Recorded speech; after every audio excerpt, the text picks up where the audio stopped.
है कि आगामी 18 सितंबर को जयपुर बैंक के संचालक पद के लिए चुनाव आयोजित किए जा रहे हैं और विभिन्न संगठनों के संचालक पद के लिए उम्मीदवार भी आपके बीच में आ रहे हैं। लेकिन आप लोगों ने उनसे आज तक उन्होंने क्या किया क्या नहीं किया इसका सवाल जवाब आपको करना चाहिए था। यदि आपने नहीं किया तो बहुत गलत बात है, और यदि किया तो आप कहीं ना कहीं आपके और हम सबके अधिकारों के लिए जागरूक हैं। साथियों, मैं भी आपके बीच में से ही हूँ और मुझे कोई मतलब ऐसा अलग से शौक नहीं है कि मैं नेतागिरी करूँ, लेकिन यह मेरा सिद्धांत रहा कि गांव हो, घर हो, परिवार हो, समाज हो या कोई संगठन हो या हो अपने कार्यालय, जहाँ पर अगर किसी व्यक्ति के साथ किसी भेदभाव होता है उसके खिलाफ हमें आवाज उठानी चाहिए। और उसी सिलसिले में 2016 से मैं जयपुर बैंक के मेंबर में बना था। जब से मैंने इसमें देखा हर तरह का इसमें घालमेल चल रहा था। मैंने विभिन्न साथियों से उसके बारे में चर्चा की, लेकिन ज्यादातर साथियों का एक ही जवाब था कि हम इसमें क्या कर सकते हैं। साथियों, आप क्यों नहीं कर सकते? जो करना है वो युवा टीम ही करेगी। कुछ हमारे वरिष्ठ साथी हैं, उनको जो अब तक जो हुआ उन्होंने कहा उनकी नौकरी बची है कम, तो वो क्यों आवाज उठाएंगे? आवाज उठाने के लिए हमें आगे आना पड़ेगा। और आगे कोई भी व्यक्ति बढ़ता है, जब उसको अगर पीछे से सपोर्ट नहीं मिलता तो वो हिम्मत आ जाता है। लेकिन मुझे बड़ी खुशी की बात है कि 2018 में भी मैंने प्रयास किया और आप लोगों ने तन मन धन से जो मेरा सहयोग किया, उसी की इस ताकत को देखते हुए आज मैंने फिर से आप लोगों के, मेरे लिए और सभी बैंक के सदस्यों के लिए फिर से प्रयास किया। और मैं देख भी रहा हूं कि प्रत्येक साथी इस बात से उत्साहित है कि हमारे बीच में से कोई साथी जाए और इस करप्शन के खिलाफ लड़े, इस सिस्टम को बदलने के लिए लड़े। उसी जोश और साथ के साथ साथियों, मैंने ये बीड़ा उठाया और हमारे मंडल सचिव भाई अभय सिंह जी से इस बारे में आग्रह किया कि हमें आपके इस प्लेटफॉर्म की आवश्यकता है। हमें संघर्ष की इसके भ्रष्टाचार के खिलाफ लड़ाई लड़ना चाहते हैं। यदि आप युवा की भावनाओं की कद्र करते हो, आप भी एक युवा हो, तो हमारा साथ दीजिए। साथी अभय सिंह जी ने हमें बोला कि आप आपकी ब्रांच के पदाधिकारियों से संपर्क कीजिए। यदि वो आपके लिए सहमत है तो हमारी पूरी टीम भी आपके लिए सहमत है। मैं धन्यवाद देना चाहूंगा बरसों ब्रांच के शाखा सचिव श्री केतन मेहरवा जी, अध्यक्ष भाई सुरेंद्र जी और पूर्व शाखा सचिव दिसंबर सिंह जी और कोषाध्यक्ष भाई विजय सिंह मीणा जी, इन सभी साथियों और जो भी यहाँ के सक्रिय सदस्य हैं, उन्होंने हम पे विश्वास जताया। उसके लिए उनको बहुत बहुत आभार और धन्यवाद। और उन्हीं की देन है कि आज हमें ये प्लेटफॉर्म मिला और हम आपके अधिकारों की लड़ाई के लिए आज आपके बीच में संघर्षरत है। और कहीं न कहीं हमें उम्मीद है कि इस मिशन को हम सफल करेंगे। साथियों, रही बात चुनाव की, तो चुनाव लड़ने का हमारा बहुत सारे मुद्दे हैं। आपको पूर्व वक्ताओं ने भी संबोधित किया, लेकिन मैं आपको स्पष्ट करता हूं कि लोन जो है प्रत्येक कर्मचारी की आवश्यकता बन चुकी है। चाहे घर बनाना हो या शादी करनी हो या शिक्षा, बच्चों को उच्च शिक्षा देनी हो। लेकिन दुर्भाग्य की बात यह है कि कोटा शहर में और कोटा मंडल में जयपुर बैंक के अलावा 2 और सोसाइटी है। माननीय सदस्यों को मैं अवगत करा रहा हूं कि ना तो उन सोसाइटियों में उनको सीसीडी कटौती होने के बाद लोन लेने दिया जा रहा है, उसमें कहीं ना कहीं किसी संगठन ही रोड़ा जा रहा है। एक संगठन है जो जेब खाली करने के लिए उनको और दूसरे ऑप्शन दे रहा है। हम बोल रहे हैं कि आपने सोसाइटी खोली, अच्छी बात है, हमें भी खुशी होगी कि हमारे साथियों को, हमें खुद को यदि इस बैंक से भी सस्ता लोन मिले तो हम उसी में से लोन लेना पसंद करेंगे। लेकिन आपके मन में कोई भी कर्मचारियों के प्रति कोई आप कर्मचारियों के हित में कतई नहीं सोच रहे हो। मैंने उस तीनों सोसाइटियों का अध्ययन कर लिया है, इससे ज्यादा सभी सोसाइटियों में करप्शन है। इसके लिए 2018 में चुनाव लड़ा, उसके बाद प्रत्येक एजीएम के लिए मैं माननीय उपाध्यक्ष बग्गा जी से कई बार निवेदन किया कि आप एक एजीएम कोटा में आयोजित क्यों नहीं करवाते। सबसे ज्यादा कोटा में सदस्य होने के बावजूद यहाँ पर एजीएम मीटिंग का आयोजन नहीं होना इनकी कहीं ना कहीं नियत में खोट को दर्शाता साथियों।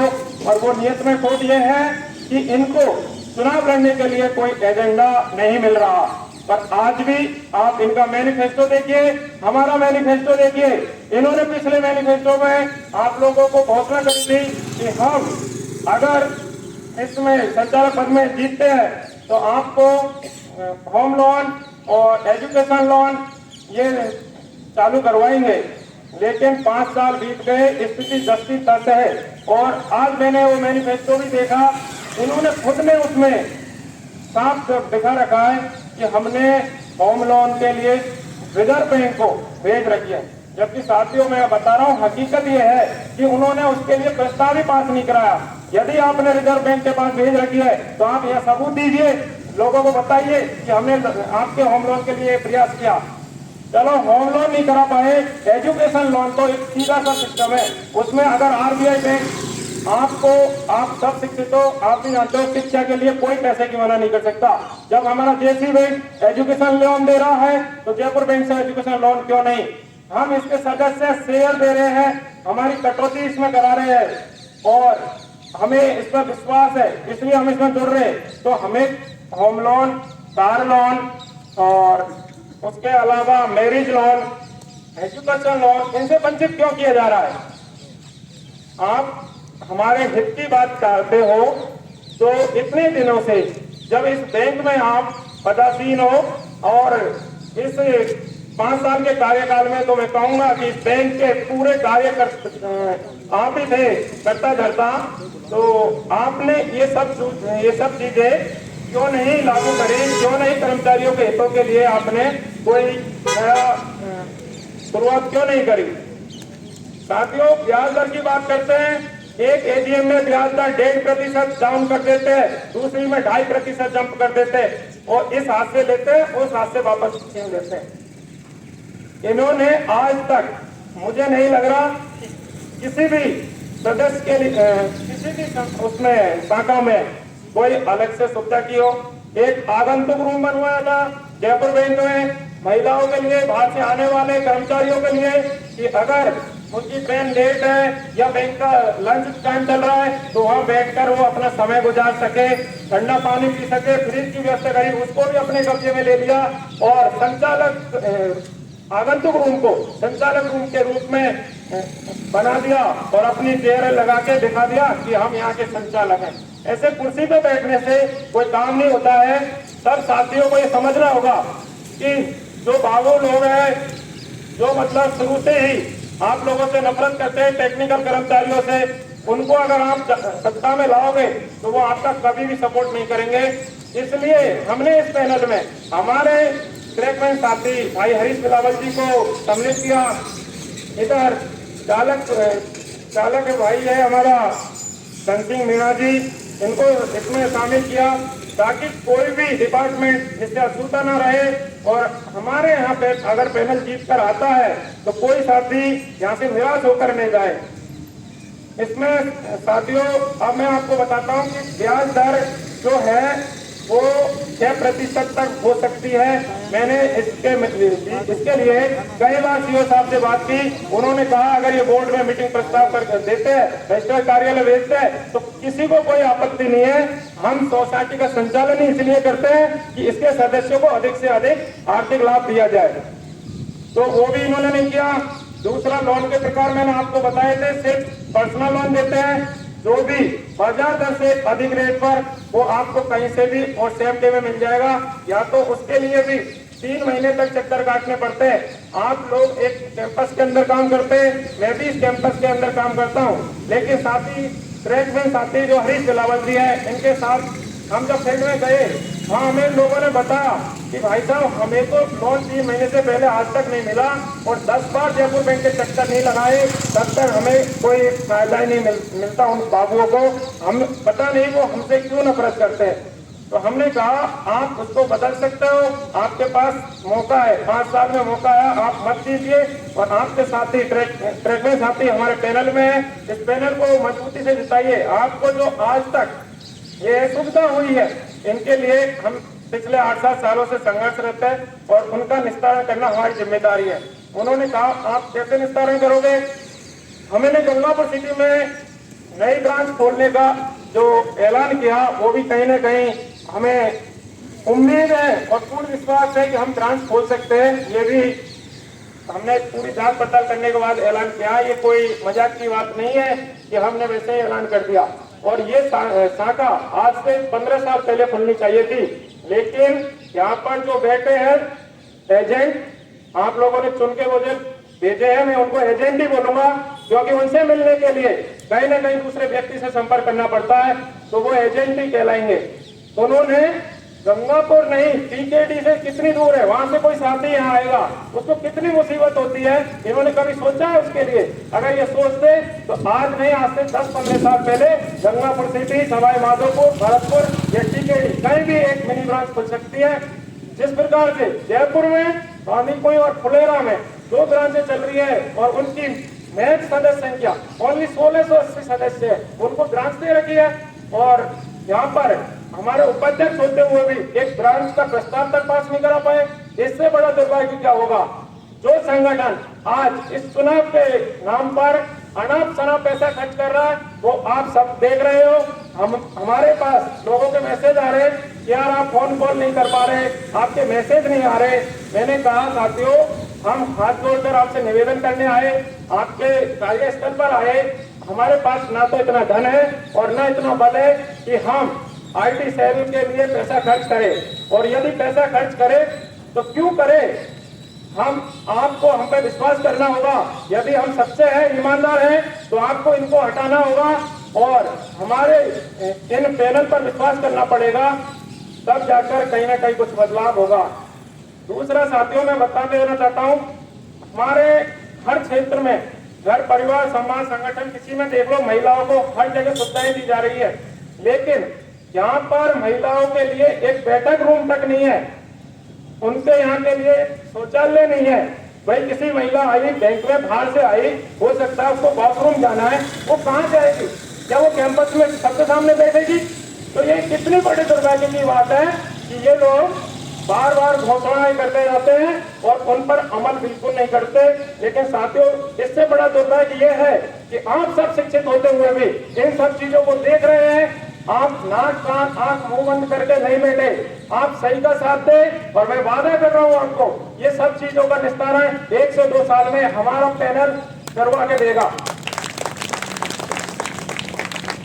दूसरा साथियों, लोन का जो स्लैब है 35 मंथ का, ऐसा कौन से उसमें लिख रहा है कि आप 35 मंथ का ही स्लैब के हिसाब से लोन दोगे?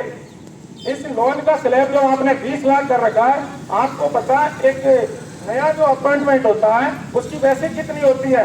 आप उस स्लैब को तो बढ़ा दिया, लेकिन जो बेसिक है उसके स्लैब को क्यों नहीं बढ़ा रहे? अगर बेसिक का स्लैब नहीं बढ़ेगा तो छोटे कर्मचारियों को कैसे फायदा होगा? इसलिए हमने इस मैनिफेस्टो में उसको भी इंक्लूड किया है कि 35 की जगह हम 45 पे बेसिक प्लस DA पे आपको लोन उपलब्ध करेंगे, ताकि आपको एक ही जगह से अधिक आपकी जो इच्छा जरूरत है उसके हिसाब से लोन मिल सके। उसके अलावा नवीनीकरण की बात करते हैं।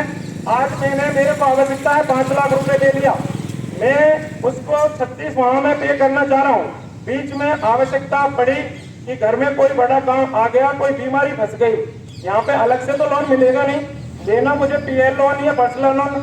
अब इनके पास गया, सर मुझे तो पैसा चाहिए, क्या किया जाए? तो ये बोलेंगे आपका 40% कटौती हो गई कि नहीं सर अभी तो नहीं हुई, 2 किस्तें बाकी है। तो भाई साहब इसको पूरा पैसा जमा कराओ। यदि हमारे पास पैसा जमा कराने के लिए होता तो हम यहाँ लोन लेने क्यों आते? ये विचारणीय क्वेश्चन है साथियों, आपको सोचना होगा।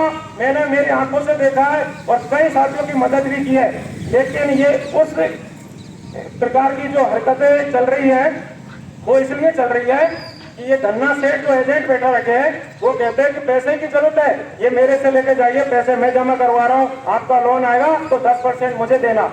तो उससे आपको फायदा हो रहा है कि नुकसान हो रहा है? भाई आपको अगर 10% का ब्याज देगा तो आपके कहीं से भी पैसा ले लेगा। अगर एक सरकारी कर्मचारी की इतनी हैसियत रह गई कि वो 10% में इन्हें एजेंटों से जिनको हमने चुनकर बिठाया उनसे पैसा ले, तो ये सब चीजें आपको अगर हटानी है और इस बैंक को और आपको आर्थिक लाभ पहुंचाना है और हमारे जो नुकसान हो रहे हैं उनसे निपटना है, तो साथियों इस पैनल पर भरोसा जताना होगा। हम आपके बीच में से ही है, कोई अलग है नहीं कि आप हमारे बारे में जानते नहीं हो। आप अच्छी तरह भली भांति परिचित हो, किसी के दबाव में ना आए, किसी के प्रभाव में ना आए।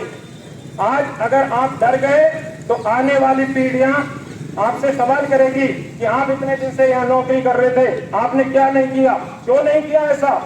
तो मैं ये कह रहा हूँ कि संघर्ष का ये बिगुल हमने बजाया है, तो आप इसमें हमें सहयोग तो कर सकते हो।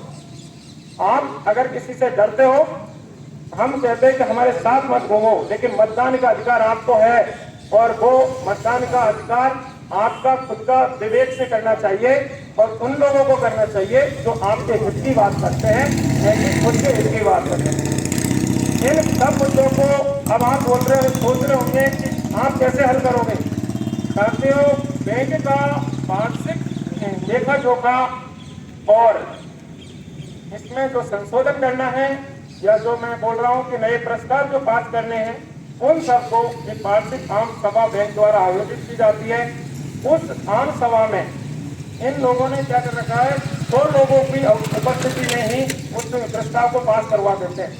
आप बताइए, 12 ये डायरेक्टर है, यदि 10-10 भी सदस्य लेके जाएंगे तो इनके मनचाहे प्रस्ताव पास करेंगे कि आपके प्रस्ताव पास करेंगे। अभी तक यही हो रहा है। मैंने उपाध्यक्ष जी से कई बार विनती की है, आप कोटा में एजीएम आयोजित करिए या सबसे ज्यादा सदस्य क्यों नहीं आयोजित की जा रही है यहाँ, क्योंकि उनको डर है।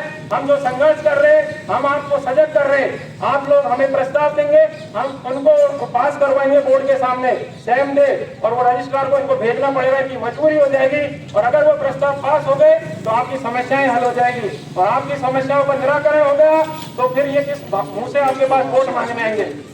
साथियों, अभी आप सबको पता है इन्होंने गुमराह किया कर्मचारियों को किस प्रकार से कि सिर्फ सिंगल बैंक का सदस्य ही वोट डालेगा। वो इनकी एक चाल थी, इनका एक तरीका था अपनी कुर्सियां बचाने का। सब जगह इन्होंने मैसेज वायरल कर दिया और अपने सिंगल बैंक के सदस्य वोटर लिस्ट निकलाकर, क्योंकि बैंक तो इनका घर है, ये तो धन्ना सेठ बने हुए और इन्होंने इसको अपनी तिजोरी समझ रखा है, तो कहीं से भी कुछ भी डॉक्यूमेंट निकाल के वायरल कर दिया। हमारे पास वोटर लिस्ट अधिसूचना जारी होने के बाद आ रही है, इनके पास 2 महीने पहले से। तो ये सब चीजें कहाँ है, कहीं ना कहीं करप्शन है, तभी तो है। इनका क्या अधिकार है कि ये बैंक में इस प्रकार से हस्तक्षेप कर सके। आपका भी उतना अधिकार है, हमारा भी उतना अधिकार है, हम भी सदस्य हैं, ये भी सदस्य है। ये सब इन्होंने एक डर पैदा कर रखा। हमें डरना नहीं है, हमें हमारा जहाँ भी आर्थिक, मानसिक या शारीरिक नुकसान होगा, हम उसके खिलाफ आवाज उठाएंगे। और कोई भी हो, चाहे सामने अगर वो गलत करेगा, हम उससे बिल्कुल भी नहीं घबराएंगे। क्यों? क्योंकि हमें आपका सहयोग है, आपका साथ है। और एजीएम जो मीटिंग 2024 में आयोजित होगी, उसके लिए मैं आपको वादा कर सकता हूं, दावा तो नहीं कर सकता, लेकिन वादा जरूर कर सकता हूं साथियों, यदि इस पैनल पर आपने भरोसा किया और इस पैनल को जिताया, तो हमारे मैनिफेस्टो में जो भी हमने वादे किए हैं आपसे, वो आप सबके बीच में इसी कोटा की धरती पर पारित करवाए जाएंगे और सब सुविधाएं आपको उपलब्ध कराई जाएगी और आपको किसी भी संचालक के आगे हाथ जोड़ने की आवश्यकता नहीं होगी। इस बैंक में आपको एक मालिक की तरह स्वागत किया जाएगा, न कि एक ग्राहक की तरह आपको डराया नहीं जाएगा। यहाँ पर आप दिल खोल कर आएंगे और जो भी है सुविधाएं उन सबको दूर करवाई जाएगी। ऑनलाइन सिस्टम के लिए हर एजीएम में मैंने अपना प्रस्ताव रखा। आज तक कोई भी इन्होंने जो एप्लीकेशन बनाई है, सब जिन्होंने ज्यादा कमीशन दिया, मैं सिंपल सी बात है स्पष्ट शब्दों में बता रहा हूँ, जहाँ से कमीशन मिला है उन लोगों से ये एप्लीकेशन बनवाते हैं, जिसमें हमेशा सिर्फ सर्वर एरर आता रहता है। अगर ऐसे आपको बनवानी थी तो ISI सर्टिफाइड जो कंपनियां हैं उनसे बनवाते। एक बार बैंक का पैसा लगता, 5 लाख लग जाता, 4 लाख लग जाता, लेकिन कस्टमर को सुविधाएं तो मिलती। दूर दराज जो हमारे साथी हैं उनको यह सुविधा तो नहीं होती। आज उनको आप एक गिफ्ट, जो मैं जब यहाँ आया था जब तो एक बैग देते थे और वो भी बड़े एहसान के साथ बड़ी धूप में लाइन लगाकर, उसका भी हमने विरोध किया। तब जाके एक बार मिल्टन की बोतल देके उसके बाद विमल जाने कौन सी कंपनी ले आए बीच बीच में, और उसमें जो हमारे पूर्व वक्ता ने बताया बहुत बड़ा घपला ये करते हैं।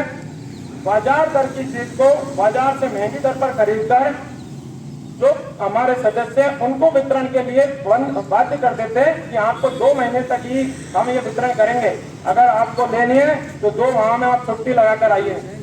साथियों आप सोचिए 200 रुपए का गिफ्ट लेने कोई साथी टीकेडी से आएगा या भरतपुर से आएगा तो वो छुट्टी लगाकर आएगा, तो 1000 रुपए की छुट्टी आप मिनिमम लेके चलो एक किसी भी कर्मचारी की, तो उसके साथ ये अन्याय नहीं है तो क्या है। अगर ये वोट लेने जब टीकेडी पहुंच सकते हैं, हम वोट लेने भरतपुर पहुंच सकते हैं, महिपुर रोड पहुंच सकते हैं, तो हम भी ये वादा करते हैं कि हम प्रत्येक सदस्य को हेडक्वार्टर पर इनके उपहार वितरण करेंगे और इनसे बेस्ट उपहार वितरण करेंगे। बहुत बढ़िया, बहुत बढ़िया। दूसरा जो मुख्य एजेंडा है वो होम लोन का है। तो साथियों इन्होंने आपको गुमराह करेंगे कि हमने रिजर्व बैंक के पास स्वीकृति के लिए फाइल दे रखी है। आप इनसे सवाल किए, अगर आपने स्वीकृति के लिए